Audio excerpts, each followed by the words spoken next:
नमस्कार, मी श्रद्धा. आपण पाहत आहात अमरावती सिटी न्यूज. मित्रांनो, अमरावती जिल्हाधिकारी सौरभ कटियार यांची बुधवारी 31 मे रोजी बदली झाली होती. त्यांच्या जागी नवे जिल्हाधिकारी म्हणून अहिल्यानगर जिल्हा परिषदेचे मुख्य कार्यकारी अधिकारी राहिलेले आशिष एरेकर हे शुक्रवारी 30 मे 2025 रोजी दुपारी 12 वाजता आपला पदभार स्वीकारणार आहे. मित्रांनो, अप्पर जिल्हाधिकारी गोविंदा दाणे यांच्याकडे पदभार सोपवून मावळते जिल्हाधिकारी सौरभ कटियार रवाना झाले होते. त्यानंतर शुक्रवारला अप्पर जिल्हाधिकारी दाने यांच्याकडून नवे जिल्हाधिकारी एरेकर पदभार स्वीकारतील. 2018 चे IAS अधिकारी असणारे एरेकर हे 6 मे 2022 रोजी नगरला जिल्हा परिषदेच्या मुख्य कार्यकारी अधिकारी पदावर बदलून आले होते.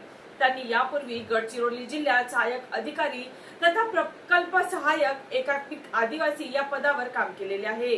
मित्रांनो, अहिल्यानगर जिल्हा परिषदेत मुख्य कार्यकारी अधिकारी पदावर काम करताना त्यांनी कमी कालावधीत प्रशासनावर पकड निर्माण केली होती. गेल्या 2 वर्षांमध्ये अधिक कालावधीत नगर जिल्हा परिषदेत काम करताना एरेकर यांनी अनेक धाडसी निर्णय घेतले.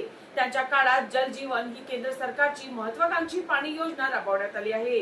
विशेष म्हणजे एरेकर यांनी पुणे महानगर परिवहन महामंडळाचे अध्यक्ष आणि व्यवस्थापकीय संचालक म्हणून सुद्धा जबाबदारी सांभाळली होती. चला तर मित्रांनो, पुन्हा भेटूया नवीन बातमीसह. तोपर्यंत पाहत रहा अमरावती सिटी न्यूज.